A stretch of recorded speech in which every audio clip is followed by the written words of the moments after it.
The country has witnessed growth in the IT sector and a shift towards education, with more than 4,500 EdTech startups have been launched in India to cater the needs of around 300 million students in the country. The sector got a much-needed push due to digital adoption. Close to 500 million internet and smartphone users contributed to it. Hello and welcome to Varindia News Hour.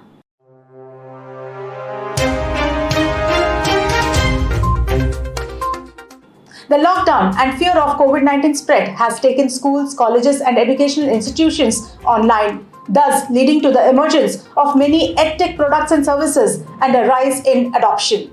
The EdTech sector in India can be compared to two phases, that is pre-COVID-19 and during or post-COVID-19. Prior to the pandemic, the EdTech sector was growing in India, but at a relatively slow rate as online education was still meeting with some resistance. The lack of technology posed a major concern of reskilling and upskilling for teachers.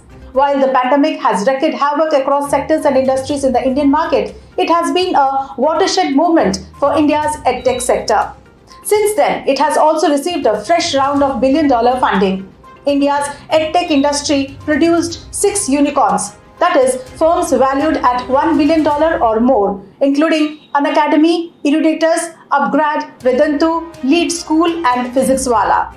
The demand for online learning did, however, diminish when traditional tuition centers reopened and students flocked to them, pushing EdTech businesses to re-evaluate their growth estimates and business models as the industry was shifting to become more hybrid, that is, online and offline oriented.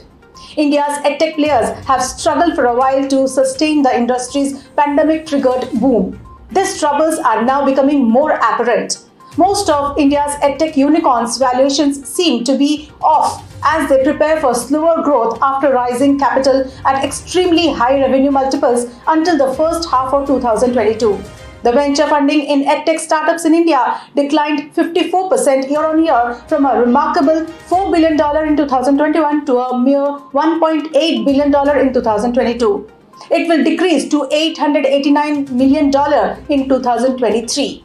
The root cause of this unexpected hiring slowdown in EdTech companies can be attributed to the prevailing economic uncertainties, including the looming recession and a funding slump that has cast a shadow over the IT sector. The EdTech industry, once a beacon of opportunity, is facing a challenging time as Byju, India's largest EdTech company, grapples with layoffs and financial troubles. Consequently, the industry has experienced a wave of challenges, including mass layoffs, hiring freezes, and bidding farewell to the cherished work-from-home culture. Let's look into today's headlines. Delhi Metro brings in DMRC travel app for mobile QR tickets. Delhi Metro Rail Corporation, that is DMRC, has introduced a mobile application for commuters which will allow them to generate QR tickets for traveling in the Delhi Metro. The mobile application allows passengers to purchase tickets online and get the QR code which they scan on stations to travel from Delhi Metro. The app provides support for a range of payment methods such as UPI, credit or debit cards and digital wallets, guaranteeing users flexibility and convenience. The Karnataka High Court fined Twitter Rs 50 lakhs, dismissing a plea on government order to block accounts. The Karnataka High Court has rejected a plea filed by Twitter, which challenged the government's orders to block some tweets and accounts. The court fined Twitter 50 lakhs and warned that if it wasn't paid within 45 days, an extra 5,000 rupees per day would be added. The restraining orders, including in Twitter's petition, were handed sometime between February 2021 and February 2022. Byju is looking for investors to auction up to 20% of Akash. According to reports, EdTech unicorn Byju is seeking investors to sell a portion of its ownership in Akash Educational Services. Think and Learn, the parent firm of Byju, apparently intends to sell up to 20% of its overall 70% ownership in Akash. The claim comes amid a continuing problem at Byju, where 3 of its board members just resigned. The US government approves Rs 2.5 crore flying car. Aleph Aeronautics flying car is the first to have its design approved by the US government. The Federal Aviation Administration has granted Aleph's Model A a special airworthiness certification.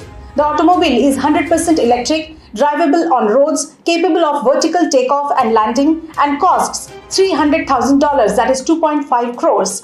It can accommodate up to 2 passengers. Google to block news in Canada over new law on paying local publishers. In escalating a campaign against a new law requiring payments to local news publishers, Google has joined Facebook to block news in Canada.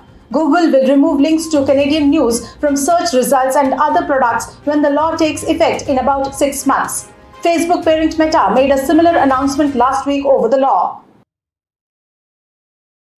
That's all for now. Please like, share, comment and subscribe to Varindia News Magazine. You can download the Varindia app from Google Play Store and Apple App Store for more news and updates. Stay tuned. Thank you.